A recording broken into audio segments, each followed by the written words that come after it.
पुण्यात वंदे भारत ट्रेनचा डबा रुळावरून आज घसरला। सीएसएमटीहून सोलापूरला जाणाऱ्या ट्रेनचा हा डबा घसरलाय। पुणे रेल्वे स्टेशन जवळ ट्रेनचा डबा घसरलाय। सर्व प्रवासी सुखरूप असल्याची माहिती मिळते आहे।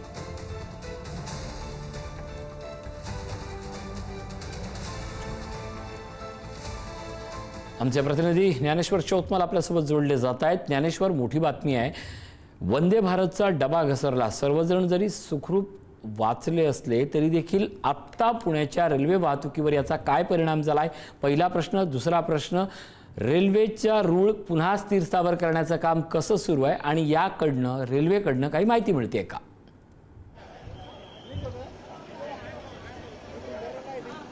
पुणे रेल्वे स्टेशनवर सध्या मी आहे आणि पुणे रेल्वे स्टेशनवरती सीएसएमटी वरून सोलापूरला जाणारी जी वंदे भारत रेल्वे आहे, या वंदे भारत रेल्वेच्या चाक जे आहे ते रुळावरून घसरल्याची घटना घडलेली आहे आणि हे चाक जे आहे ते घसरल्यानंतर सगळ्या प्रवाशांना दुसऱ्या वेगवेगळ्या प्रवासी माध्यमातून पर्यायांचा वापर करत जावं लागतं। सध्या जो जॅक आहे तो या ठिकाणी लावण्यात आलेला आहे आणि रुळावरून घसरलेला जो डबा आहे तो डबा पुन्हा रेल्वे ट्रॅकवर ठेवता येईल का, याच्यासाठीचे हे सगळे प्रयत्न रेल्वे प्रशासनाकडून सुरू आहेत।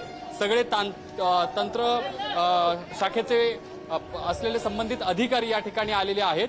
रेल्वे प्रशासनाचे अधिकारी या ठिकाणी आलेले आहेत। इंजिनियर्स आपल्याला या ठिकाणी दिसत आहेत आणि आता रेल्वे जॅकच्या माध्यमातून उचलून रेल्वे ट्रॅकवर या ठिकाणी ठेवण्याचं काम सुरू आहे। यामुळे आपण बघितलं असेल तर काही काळ मोठं तणावाचं वातावरण निर्माण झालेलं होतं, मात्र आता संपूर्ण रेल्वे ही रिकामी करण्यात आलेली आहे। सगळ्या प्रवाशांना उतरून पर्यायी जी व्यवस्था आहे ती करण्यात आलेली आहे, कारण आता हा संपूर्ण जो प्रवास आहे या रेल्वेने करणं शक्य होणार नाही असं रेल्वे प्रशासनाच्या लक्षात आलेलं आहे। पण काही काळ जी वाहतूक खोळंबलेली होती तिला पर्यायी व्यवस्था काय करता येईल यावर रेल्वे प्रशासनाकडून उपाययोजना करण्याचे प्रयत्न सुरू आहेत। मात्र मोठा त्रास जो आहे तो प्रवाशांना झाल्याचा आपण पाहिलेला आहे।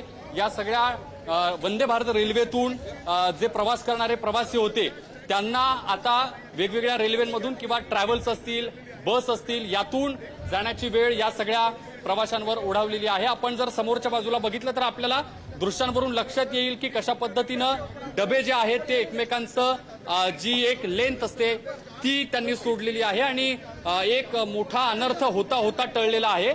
जर हीच रेल्वे अधिक वेगात असती तर मात्र मोठी दुर्घटना घडली असती, मात्र सुदैवानं या ठिकाणी कुठलाही मोठा अपघात झाला नाही, कोणतीही जीवितहानी या अपघातामध्ये झालेली नाही। वंदे भारत ही रेल्वेच याच्यासाठी ओळखली जाते जी अत्यंत वेगानं कमी वेळात जास्त अंतर पार करणारी रेल्वे आहे।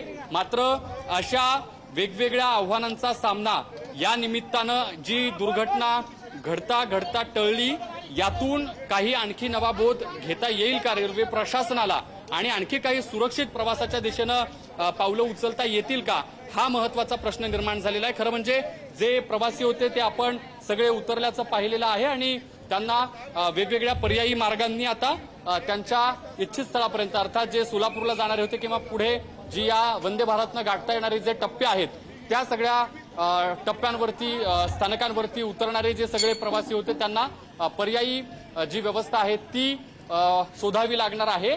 आणि या सगळ्या रेल्वे अपघाताचा जो परिणाम आहे तो एकूणच इथल्या सगळ्या यंत्रणेवर कशा पद्धतीनं झालाय त्याची देखील आपल्याला या ठिकाणी या दृश्यांमधून सगळा अंदाज येऊ शकतो।